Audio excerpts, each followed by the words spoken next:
Good morning. It is the 9th of June 2022 and you're bang on time for Sokoni here on Prime. This is Morning Prime, where we turn our focus on matters that is happening on the economy, just an economic outlook. Remember, today also is a big day for Parliament. That will be the unfolding of the 12th Parliament, and we'll be covering that live for you from around 9:30 here on Morning Prime, just to give you blow by blow account of what will be happening today. A lot of bills to be steamrolled by Parliament, so we'll be really under the gun to make sure some of these bills are passed today. But we'll be taking a stock how also this Parliament has fared, especially when it comes to the matters economy.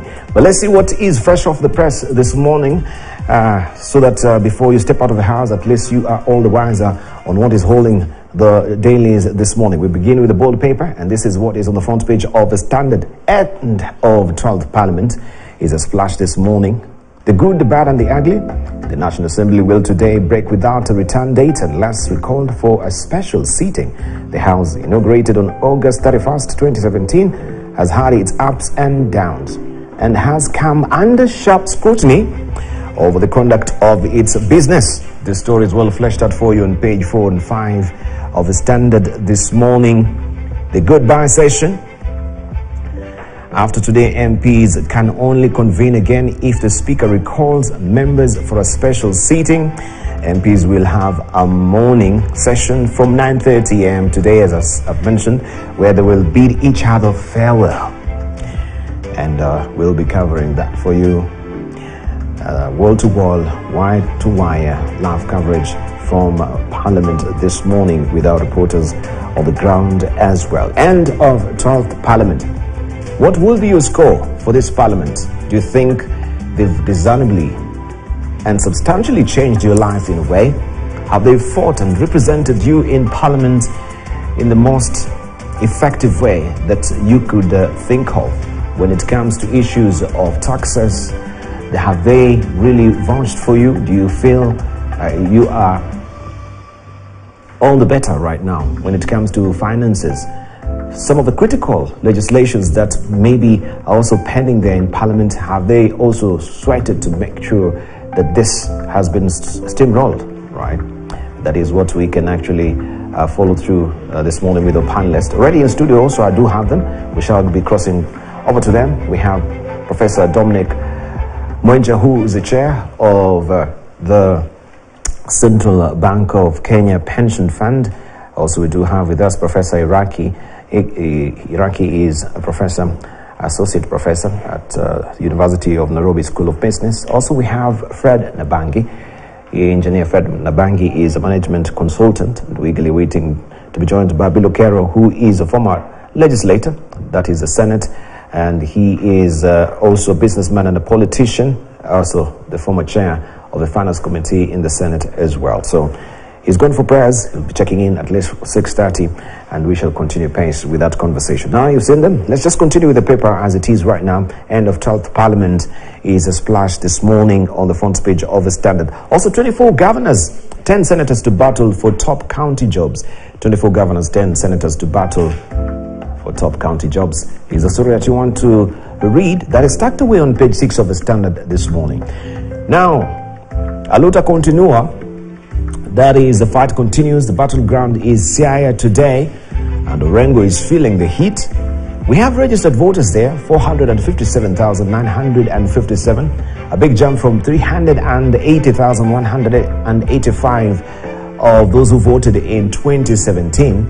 And you can follow the story on page 22 where it is unfolding. Bank closed 3.5 million accounts, I should say, not shillings. Banks closed 3.5 million accounts, and this is all spread out for you on page 25 of today's Standard. Manuela takes on Africa. Fast and furious there. You can go to page 46 of the Standard this morning. This is how it looks. And also remember, we have premium content for you as always. Ruto's ex-classmate recounts exciting primary school life. That is, Chebatip recalls how they hid books from the DP and his early struggles as well. All that content is tucked away behind this QR code where you can actually scan and get all the stories of how he fared there in his primary school. Why were they really hiding also the books from DP in his earlier struggles as well? That is a premium content that you can go head over to our website www.standardmedia.co.ke so that you can actually get a glimpse of that. 61 days to go to general election. That is the days peeling off the calendar quickly towards the general election. This is how the Standard looks this morning. All right, the Daily Nation is up next, and this is what you're waking up to, the front page of the Daily Nation.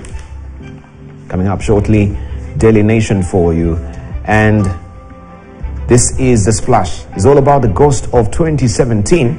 Remember, the CJ had actually also tasked IBC on this issue, that they should resolve the issues of 2017. They're really pending. Ghost of 2017 as MPs reject Chebukati laws. It's a splash here. Chebukati's ring of fire. 3G internet coverage. Alternative results. Transmission guidelines for 11,000 polling stations without 3G coverage, including moving to nearby covered stations.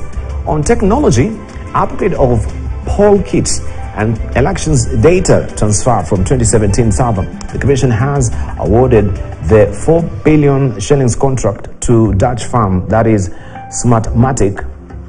Also on server, details of access to elections system logs and server, especially by political parties who have argued against the security of the database.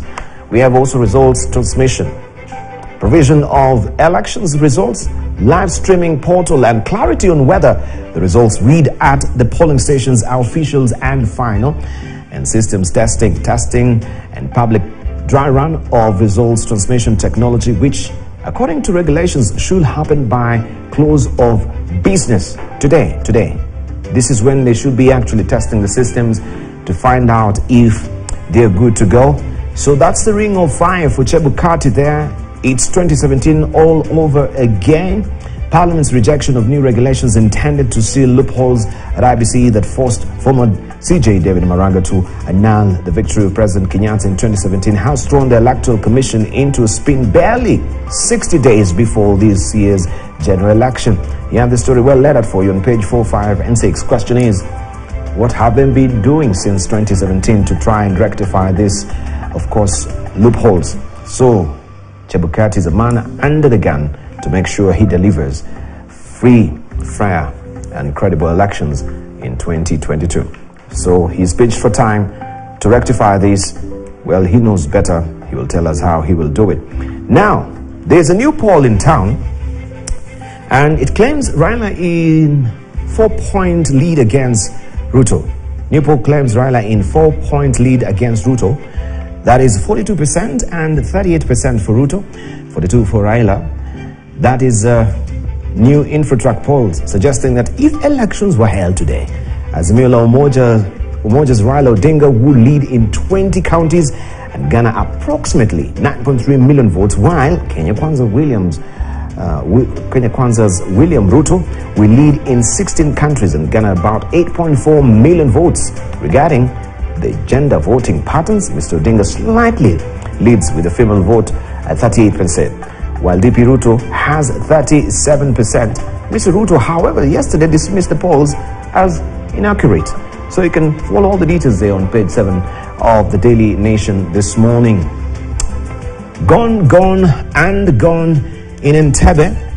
There's a serialization here of Sheer Grit. That is a seminal book there by Zipporah Kitoni. In the second of a 3-part series, Zipporah Kitoni remembers the last moments of her 22-year-old sister, who was a political science student at Makerere University, and how she vanished without trace at Entebbe International Airport. You can read all that story on page 2 and 3 of the Daily Nation today, where you have the serialization of that book, which is a good read as well. So make sure you grab a copy and read it. That is the Daily Nation for you this morning. Read all the details inside there. Let's buckle down and see what also we have on the front page of the People Daily this morning, coming up shortly, and also Taifa Leo and the Business Daily as well. But Taifa Leo is showing up its hands quickly. So let's just head there. Wanawake wajitosa bahari kuu. That is what we have as a splash there. Wanawake wajitosa bahari kuu. That is on the front page of Taifa Leo today. Wawaniaji wote wa urais isipokuwa Ruto wateua wenza wanawake. IBC yaidhinisha 16 kugombea ugavana. Wengine waliojibwaga kivumbi cha ugavana, majina yako hapa: Patience Nyange, Taita Taveta, NAK Kenya. Also Professor Agnes Mwangombe, Taita Taveta ANC. Millicent Oduor, Siaya UDA. Mwende Katabaki, Kiambu. Safina there. Rose Mulwa, Machakos ELP. Esther Waringa, Nairobi, with Uhuru Party. Agnes Gakure, Nairobi. That is not Uhuru Party, but independent. Is running as independent. And you have the faces of some of their running mates there, led by George Wajakoya, Professor George Wajakoya, na mwenza wake Justina Wambui. And also we have Mwanieji Urais David Wahiga na mwenza wake Ruth Mutua. Right. And some of their faces also are spread here on the front page of Taifa Leo this morning. Oops, I just went to the other page. Here we come back again, don't worry.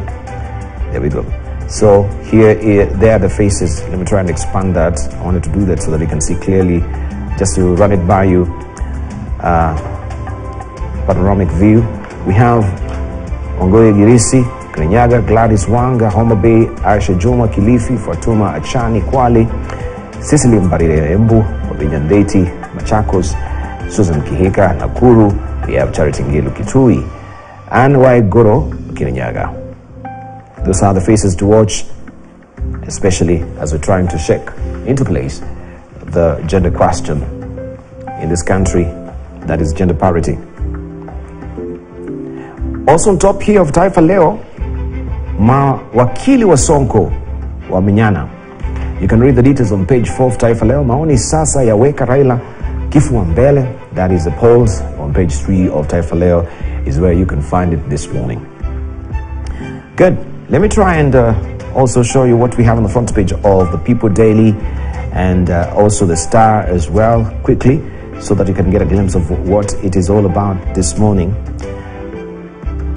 And the big question that has also come to the fore, remember today it is all about the economy. The big question that has come to the fore lately is the Mitumba question, which we shall handle this morning, and what pronouncement we had from Raila Odinga regarding the Mitumba question. We're saying these are clothes for the dead people. Now, Deputy President says if he's president, if he's elected, he will continue and support that particular sector. It will not be abolished as well. But policy issues and questions are raised regarding also Mitumba and how it is stifling the textile industry in this country. That is what Pandis is saying. We have an agreement with the East Africa community right now on outfacing, of course, the Mitumba in East Africa.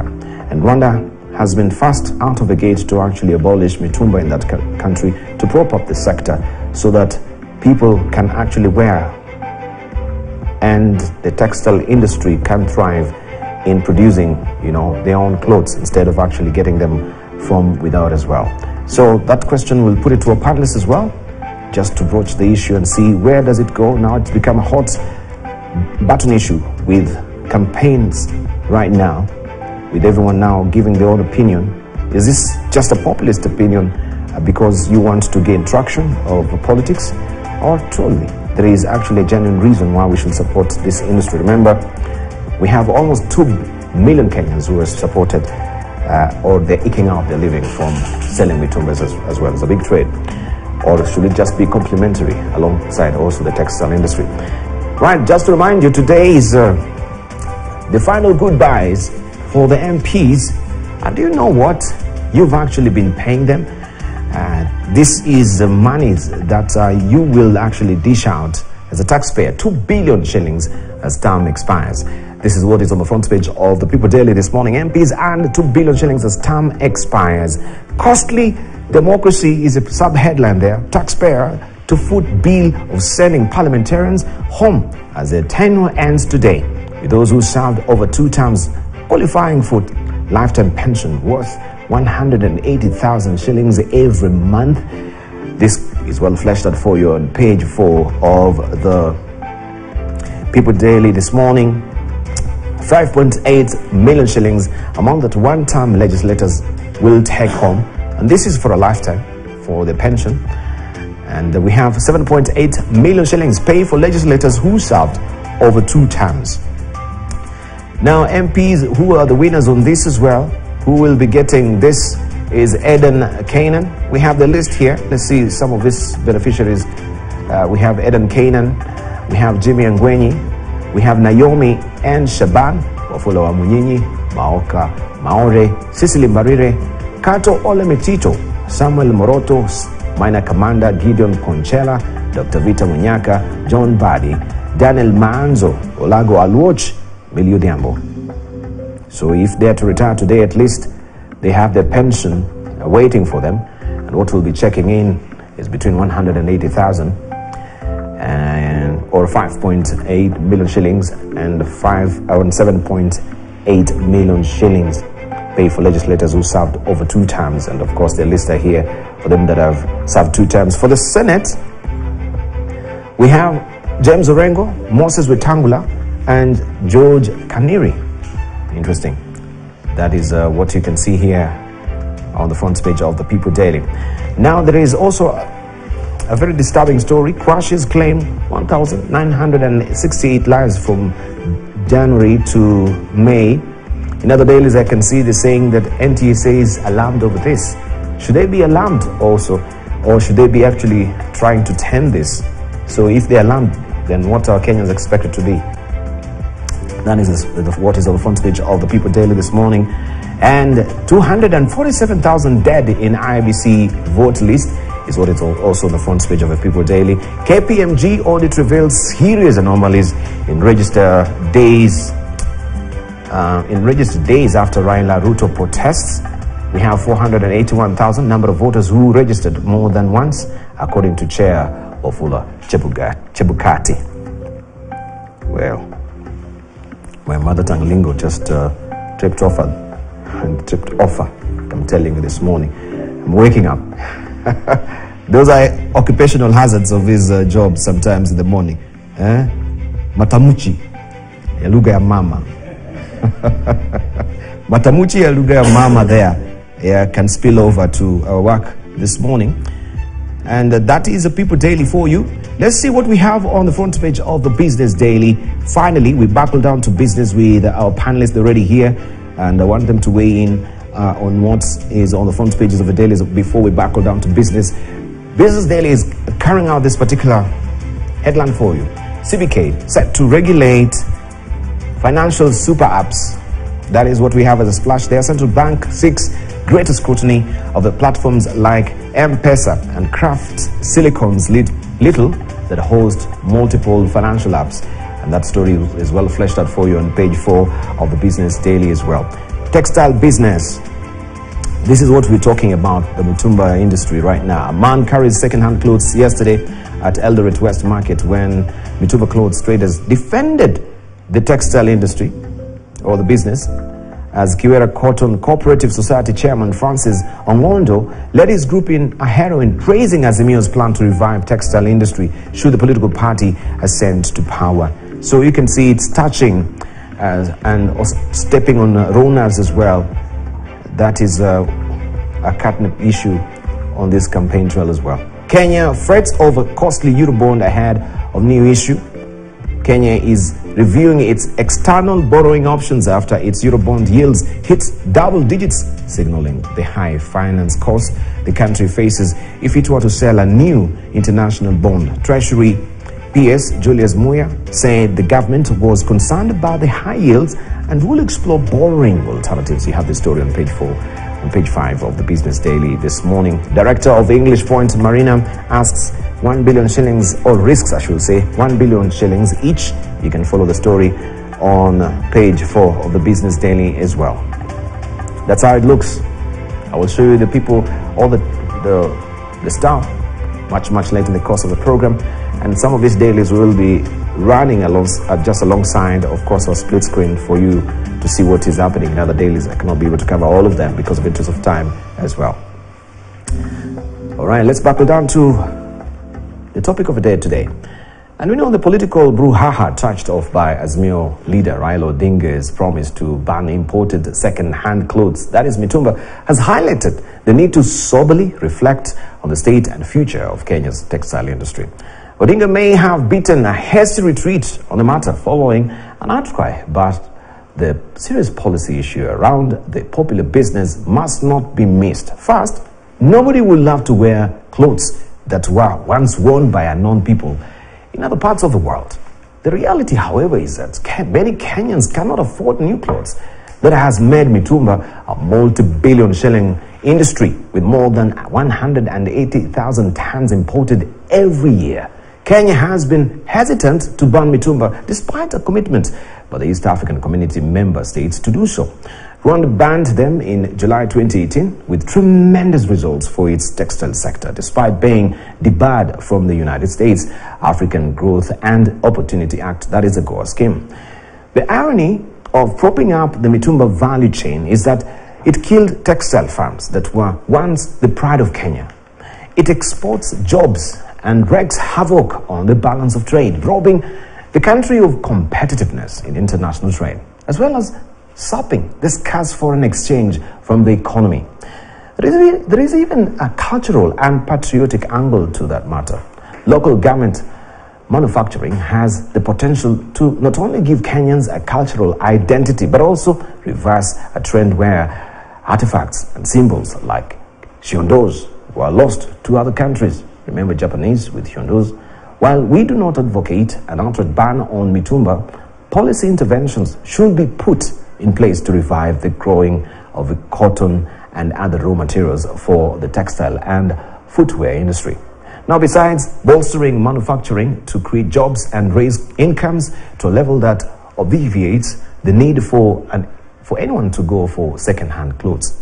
And that's the issue that we want to put on the table. Allow me to introduce our guest here, just looking at that and a raft of other issues as well, looking at the dailies today, where I have mentioned to you that I'm holding court this morning with Professor Dominic Mwenja, who is the chair of CBK Pension Fund. We have also Professor Exen Iraki, who is Associate Professor, University of Nairobi School of Business. We have Engineer Fred Nabangi, who is a Management Consultant, and will be joined momentarily by Bill Okero, who is a businessman and politician, as well as a former senator and the chair of the Finance Committee in Senate.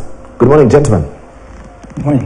Right. Good morning, Debal. I saw you also just laughing alongside Matamuchi early in the morning. Some of his names they can't roll, off your tongue easily at times every day. So that is part of occupational hazards. Yeah, Matamuchi will filter through, right? So sometimes it happens. It happens on a regular basis. That is part of a job description that you have to be very accurate in your pronunciations, especially the name flaps as well. Right? And especially some of us who don't have certain vowels in our language. You know where I come from, we have araero problems. And we have araero. They are a big issue because we don't have L in our lineup of letters. Mm-hmm. So we tend to interchange L and L. So it's a tongue twister for us. So yeah, so I understand. So when you're doing your performance, your annual performance review as well, this will be part of it. How are you pronouncing this word? Matamuchi, could you? So it will dip a bit. I don't think we should be worried by such small things. I'm just saying this on a light note. This language came by share, as they put it. It's not our language. And I would want to find out how... Hata yetu bado tuko na shida. It's not even just English. Yeah? Hata Kiswahili. Si tunasema hata Kiswahili. Hata Kiswahili. Iko jinda. If you pick some Muzungus from UK or from Russia and put them to talk your mother tongue, yes, how would they talk? It will be very hard. It's true. It's true. We should actually be congratulated for being able to talk this language despite matamushi, problem in matamushi. Yeah. At least we can talk the language. Yeah. And people get what we are saying. Yes. So, but even some of his teachers of ours, sometimes, even the children at home, they believe the teachers more than the parents. And they come, no, that is what we were taught by the teacher. That is the matamuchi. No, you're not right, Daddy. You're not right, Mama. But you see, it is changing now. It's changing now. If you look at the way kids are being taught now, yes, they are focusing more on pronunciation. Yeah. In our time, it was about writing, if you ask him. Yes. So you could write very good English, but very bad pronunciation. Now kids can talk. But they also pick a lot from the teachers as well. That's true. But the teachers, the way they are teaching now is very different. Focusing, there's a lot of focus on how do you pronounce. The phonetics. Yes. In our time, there was nothing like that. We didn't have those, and that's why you found a lot of those mispronunciations, depending on the local language that you speak. So, because you go certain parts of the country, they don't have SH. Yes. But they have CH. So everything that SH comes to CH. So then you have to teach our kids how to do proper pronunciation of those words. And anytime you're learning a foreign language, you really have to learn the pronunciations and all that. It becomes very, very tricky. Yeah. Let me hear from also Engineer Nabangi as well. I remember in my primary school we had Mrs. Munyao as well, and the whole issue of the whole world. The whole world is focusing on Beirut. Maybe Nabangi can tell us also is part of the joys of learning with our teachers as well. Yeah, it might not be the whole world where we know some of our Kamba and we love them so much. The Kamba citizens here in this country will struggle with the who and the whole world, the whole nation. Let's hear from you as well. Engineer, can you hear me? Yes, I can. Okay. That's loud. The mother tongue interference in the use of foreign language, which is what we are talking about, should not really be a problem for us, for as long as we get understood when we want to say what we say. Yes. Most people elsewhere in the world have similar challenges when it comes to using foreign languages. That is true. But they proudly speak a version of whatever language it is they have adopted with pride. I think we should do the same here. For example, where I come from, the K and G are problems in terms of use in usual communication, where people would use K instead of G in certain situations. But should they be left that way? I think not. There are certain circumstances where you need to up the game depending on the audience. But when we are doing it in usual, social, and whatever other contexts, we should probably be able to speak the languages that we choose as freely as we can. That's my view. Hey, engineer, being serious. This is a clinical approach as an engineer, looking at... But, it brings also the question, on the lighter note, I know we've got a lot to cover, but on a lighter note, I think in this country, we're also broaching the issue of teaching in our motherland, and in our mother tongue, from our schools. And this was also a huge debate, that you're able to discern and understand well when you speak in your mother tongue. So people saying, especially with the ECD, this is where we should gravitate. And you're the professors here, will help us understand this. Are you able to discern more discreetly when it is spoken in your mother tongue? Even as we're heading towards general election, people will relate to, Professor Mwenja, Iraqi here, where we are coming from. That's where we tend to, gravitate towards. So even when it comes to education, we think that we'll understand more these concepts. Or the mother tongue. Through the mother tongue. Yes. Actually, I was in the first National Steering Committee of Education Reform, CBC, the one that was set up by Matiang'i in 2016. Yes. And I don't know how far we have gone with that. We are supposed to have had instruction in mother tongue, all the language of the region where you are, from grade 1 to grade 3, and then you do English as a second language as you now transition to grade 4, and then English and Swahili now take over. Now, the reason for that was we are finding that some of the concepts are easy explained, and especially when you go to the rural area, they're easily explained in the mother tongue. They're easier to understand in the mother tongue.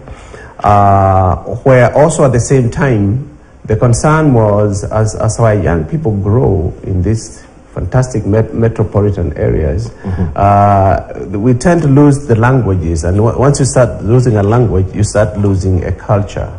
I have not seen that happen, and I'm hoping it's still happening, because I left the CBC committee about 2 years ago. So concepts in mother tongue are easier to understand, and also it is also easier when you go home and you're discussing assignments and everything else in grade 1, grade 2, and grade 3 with your parents, who probably do not speak English. And that's one of the reasons that was behind. There's a project that I had done myself, Dr. Kilemi Mweria, and another group of friends from India. We had translated about 200 stories into 8 languages, where a child will be looking at a story in, let's say, in Kikuyu, and then the other side will be in English. That would encourage now both the child and the parent to be able to read the same story, have the same understanding, and the parents now will get that reading culture inculcated in the children. So those things are important to look at. They require a lot of investment in teachers who are training in teaching in local languages, and also the translation of the textbooks and all that in the local languages, so that the kids can be able to learn in the local language. So you do ECD grade 1, 2, and 3 for the catchment area. That's the catchment area language. Then it becomes easier for them to learn and understand the concepts, especially when it comes to numeracy and literacy and all that, and understanding some of those things. So that's important, but then at the same time, we cannot do that at the expense of both the national language and the official language. So there has to be a balance of both. There has to be a balance. Yeah. All right, let's hear from Professor Iraki briefly. I think the issue of mother tongue should not keep us asleep, should not keep us awake at night. No. Language is a part of national heritage. Yes. So we should teach our kids mother tongue for a very simple reason. In the language, that's where the wisdom is held. For example, if you go to a community or Mwanja's community, you cannot translate any proverb into English. In fact, when you are conversing in proverbs, you never complete a proverb, because people should get what you are saying. So it's a part of our heritage. It makes it easier to communicate in other languages, by the way. If you know a local language, it becomes easier to learn Kiswahili, to learn English, or any other language.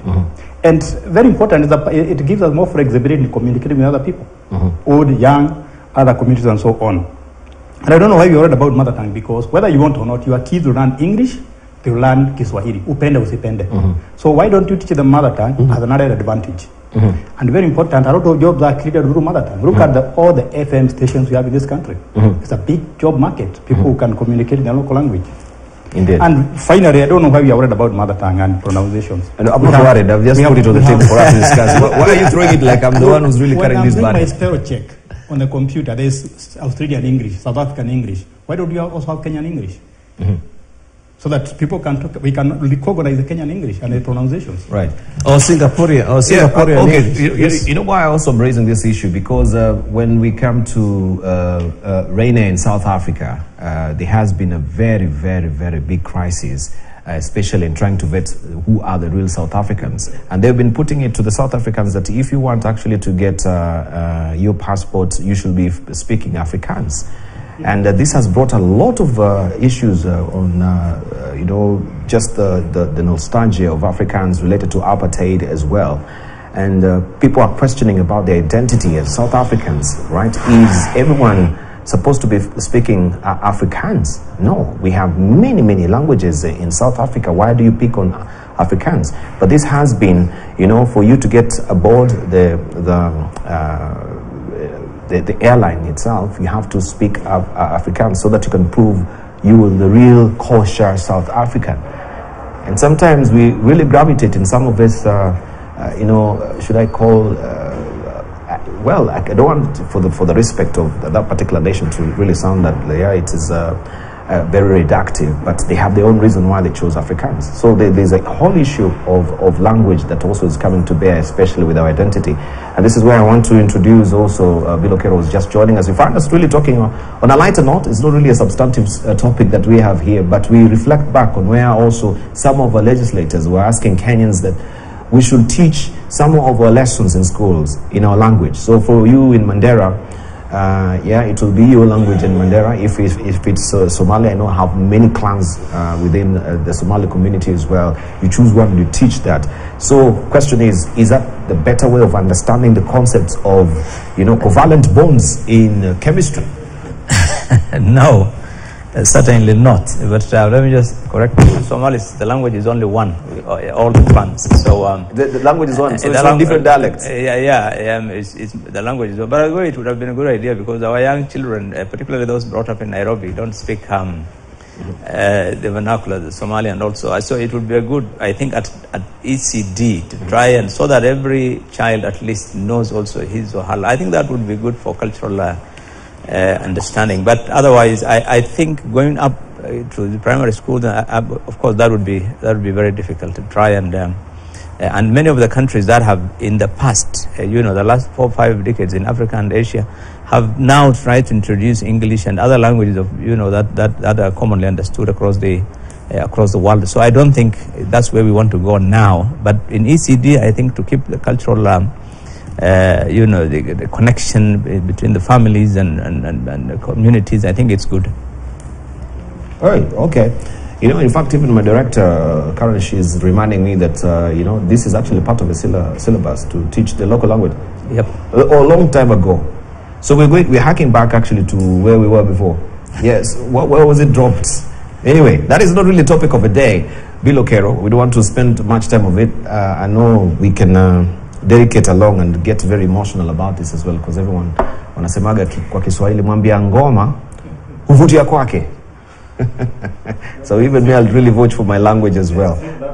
And even as you, Prof, we're really saying, we are actually we are melting pot as a country right now. Mm-hmm. We have intermarriages really happening. And when you say that, you learn Swahili by default, you learn English by default, so the mothers should be particularly intent on teaching their mothers or the mother tongue to their children.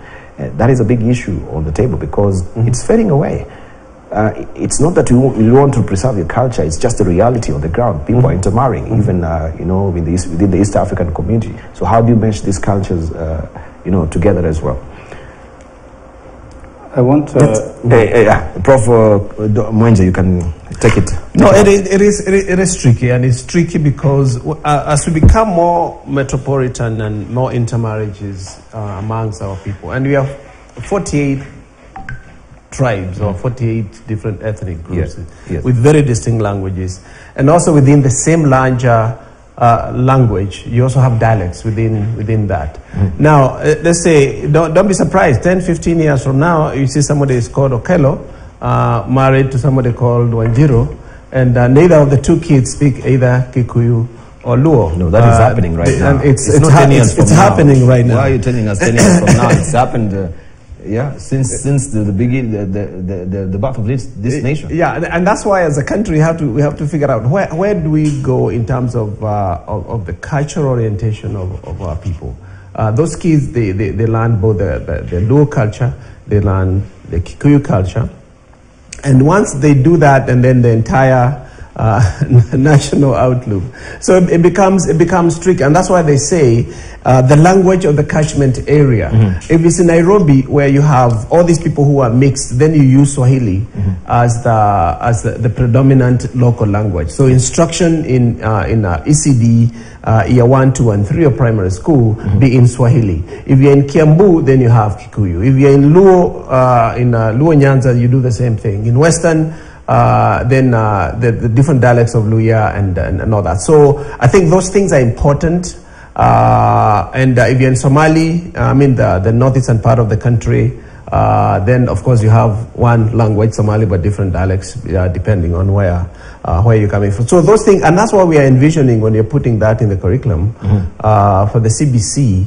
I'm not sure it's progressing, because we seem to have quite a good number of issues with the CBC as we with rollout throughout the whole country. But that was the intention of making sure that the children really don't lose their identity, and also it's easier for them to grasp some of those cultural nuances that you find coming from different ethnic groups based on the language. Yeah. Right. Prof, you wanted to say something? Yes, I don't think we should be worried by intermarriage. We should actually encourage it. When I look at my own family, I see it is a mixture of all Kenyan communities. I don't think there's any Kenyan community you can't find in my family. They're all there. But if intermarriage is going to kill the language, we can keep the languages alive by teaching them. I don't understand why I can go to a university and learn German or French and I can't learn the Luo or a Taita. What is so hard with teaching those languages up to university level? For two reasons. One is a cultural heritage, and two, it is also fun. Like personally, I would love to learn the Luo because I have some in-laws from that community. I would learn to learn some Taita because we have relatives from that community. And it's also fun, by the way, if you learn another language. As I took a one semester course in Spanish. I remember my Spanish professor telling me that learning one language, knowing one language, is like living in one room. You cook there, you sleep there, you do everything there. But if you have more languages, it is like living in a several bedroom house. You have a lot of freedom. So I think as much as possible, we should preserve our languages. And one way to do that is to teach them at all levels. In fact, I want to enroll for a BSc in Luo. In Luo? Yes. Right. Because when those guys are talking, you think they are fighting, then they burst it out. It's a very funny language. I would like to learn it. Interesting. You know, if I come to Engineer Labang, you know, I remember also another, just a very light, and of course my tongue is firmly in cheek when I'm saying this, that when you read the Luo dialects, you know, the written form, it sounds, it looks like capital letters and exclamation marks. Yeah, mading madong yeah. Exclamation marks. I know that just. But even as we're winding up right now, because when we're talking about our culture, this is where this issue of Mituma comes into play, because most parties are saying that has been stifling our culture. Remember, in this country, we were trying to get the Kenyan uniform. There was all that fetishization of having, you know, our own cultural attire as a country that can identify us as a country. But now with this Mituma coming into play as well, people are saying, no, we're getting all this Western culture. Why can't we just outface it completely and have our textile industry thrive? Even maybe we can have a bath of our own, you know, attire that can identify as Kenyans at the end of the day. Language is one of the 4 or so elements of culture. Dress is another, diet or food, and then customs. So why would a particular language be significant or insignificant? Previously, it was a social thing. Currently, it is not social. Language is important for purposes of transaction. So economically, there are some languages which are no longer viable, even as they are socially necessary. As we continue being a global community, as we globalize more, as much as we'd like to act locally and therefore stay in where we were before, some languages will become extinct. Why? Because their use is going to continue declining, because it will not be a part of the transactions. That's why, for example, the Chinese language has become significant, because globally, the Chinese are economically much more significant now than they were before. I had Professor talking about Spanish. Well, there's a time Spanish was very important because it was for the sector of entertainment and soap operas and stuff. But if the Spanish economy does not continue on the upward trajectory, it will continue to diminish, even as it's one of the UN languages. But the Chinese, which was not a UN language previously, is now firmly on its way to becoming a significant part of it. It's because of the economy. Even the local languages, we're going to suffer the same kind of fate. The economies or the communities that will be more economically significant will have their culture eclipsing the cultures of those communities where their economies are either insignificant or in decline. That's a competition that's going on globally. All right. Mutumba, mentioning Mutumba now in respect of that, is here simply because of the dominance of the developed world, which we should go to the genesis. Mutumba came here initially to assist the poorest of the poor. It was a church NGO activity. Eventually, people saw opportunity to make profit from it. It has become now a significant sector in the economy.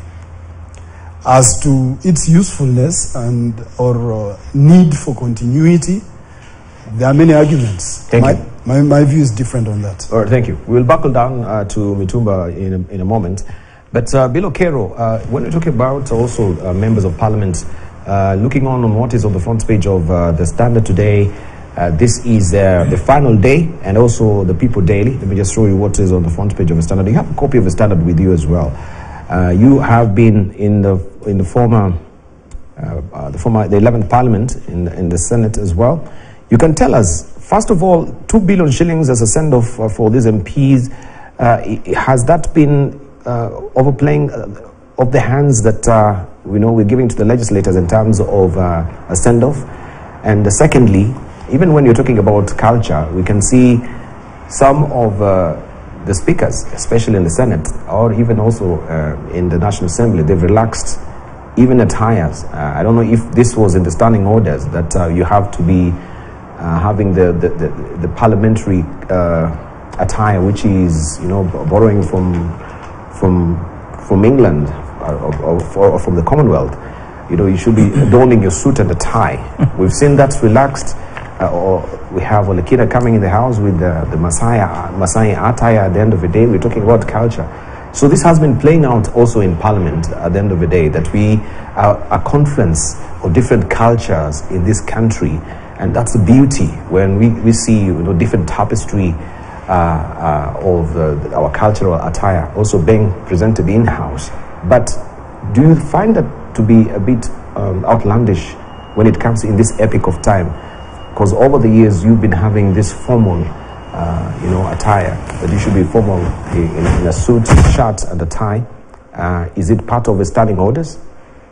You can agree. Yes, I think I don't feel very comfortable myself when I see the way the rules have been relaxed by the speakers particularly in this Parliament.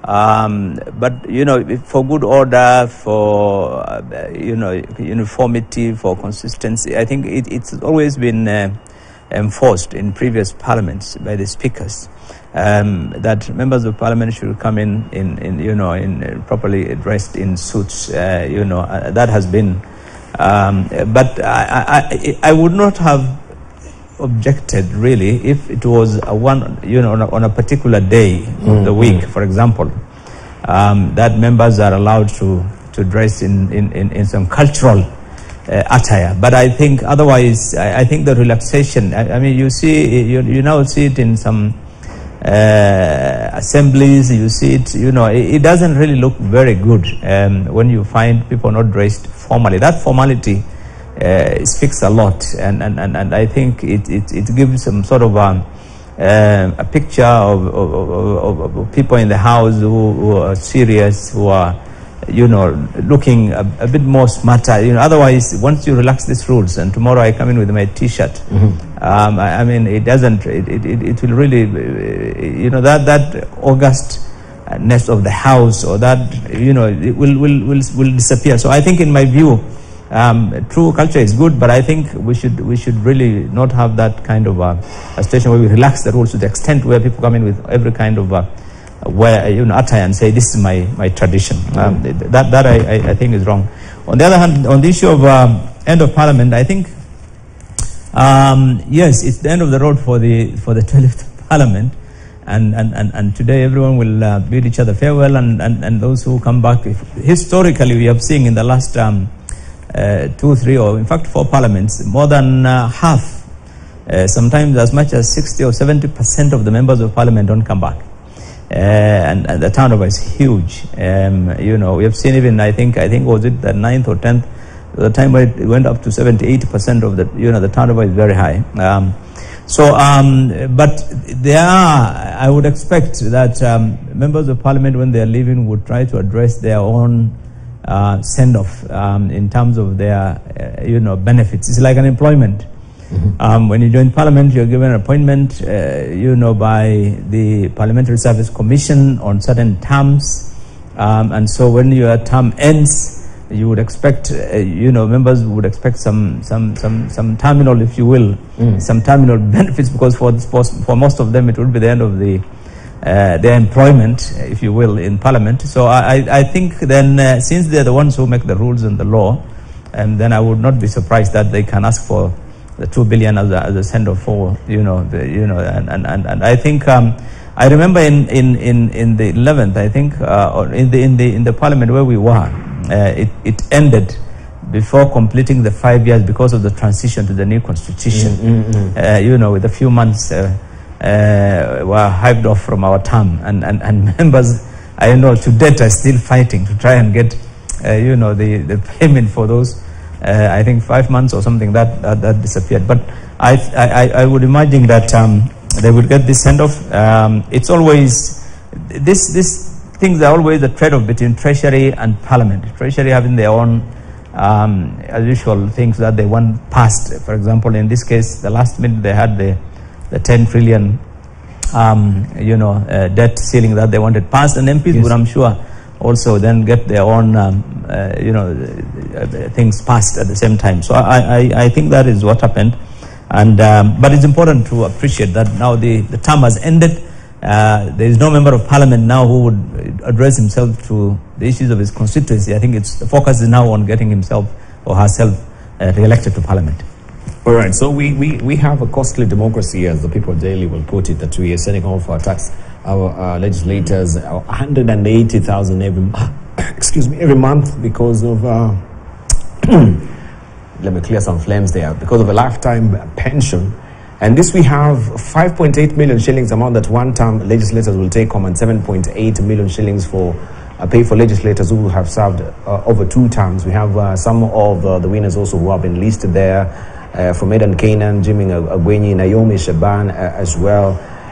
Do you think, first of all, the question that we should be asking as Kenyans, even as we're heading towards another general election, is, are we paying these legislators just way too much as opposed to what they're doing, compared to other democracies as well? We have some of the MPs who really come to this country, especially from the Nordic countries, even Germany, and they are astounded by how we are treating our legislators. They were like, really?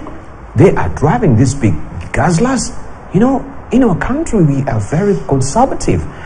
We actually, and you've read that also from the dailies, the way they have to take the commuter trains just like any other citizen, so that you can actually be, that question has come to bear. Are we treating our legislators not as our servants, but, like demigods? I don't know. I think I'll reserve that, but I'll circle back to you, Mheshimiwa, as well. You've been there, but let's hear from the professors and, of course, the experts as well this morning. Dibal, when you have an institution that is the same institution that is policing itself, you have a problem.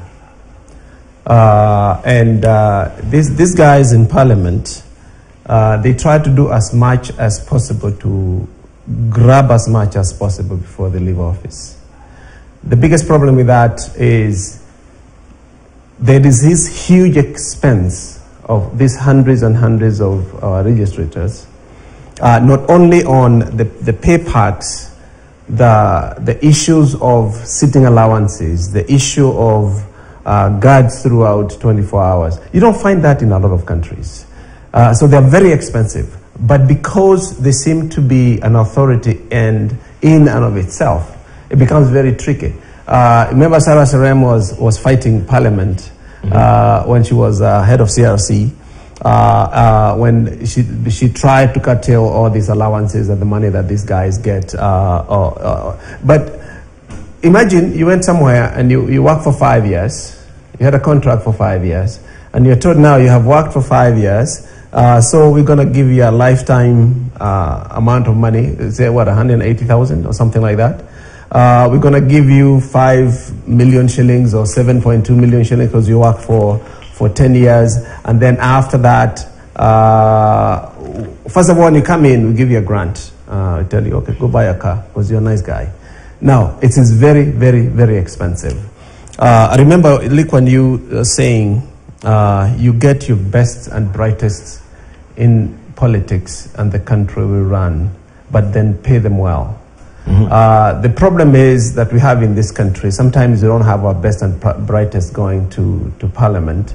And we pay them even better than what they pay in Singapore. So it becomes problematic. So what we need is really a governance structure that regulates how much these people make outside of parliament itself. But when it deals with itself as an entity that has no oversight from anybody else, and when they do, they just go and pass another law on there that now supersedes whatever directions are coming from the other bodies of government. So it is a problem, and is going to continue being a problem until we figure out how to curtail those expenses, because you cannot just continue giving yourself a raise and cutting those deals amongst yourselves. Take care of yourself, and it should be commensurate. It's interesting to hear Bill saying that these guys are still trying to be paid for 5 months for work they never did. That's how entitled our members of parliament are.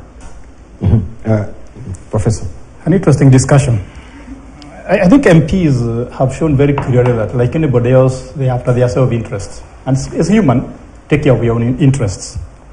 Remember that as Bill O'Carroll put it, maybe 60-70% will lose their jobs. So they face a very uncertain future. So they are trying to ring-fence that future by getting very good pension. That's why they want so much money. Remember, most of our MPs are not professions. So that if you are a lawyer, you can go back to your work. If you are an architect, you can go back to your practice. Some of them don't have any jobs. So they are trying to make their future certain. But I think that is not fair, because if they have to do that for themselves, they should do that for everybody else. So that if I am a professor and I resign or I decided to retire after 5 years, I should be given such pension.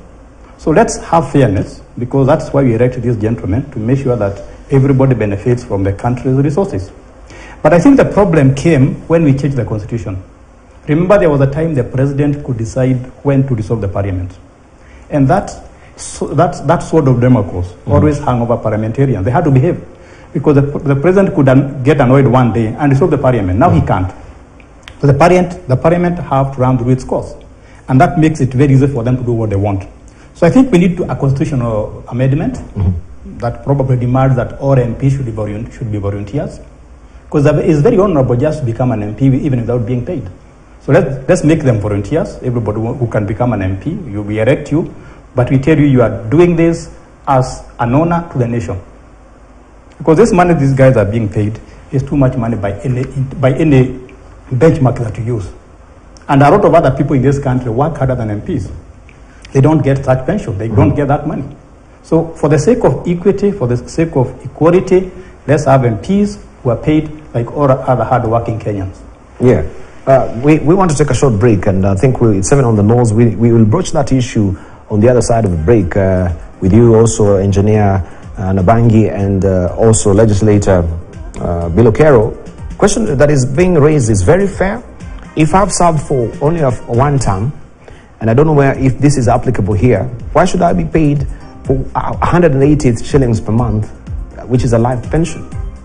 We have Kenyans who are actually, retiring on the jobs 30 years, 40 years for that matter, right? They should actually be getting such tidy sum of money at the end of the day.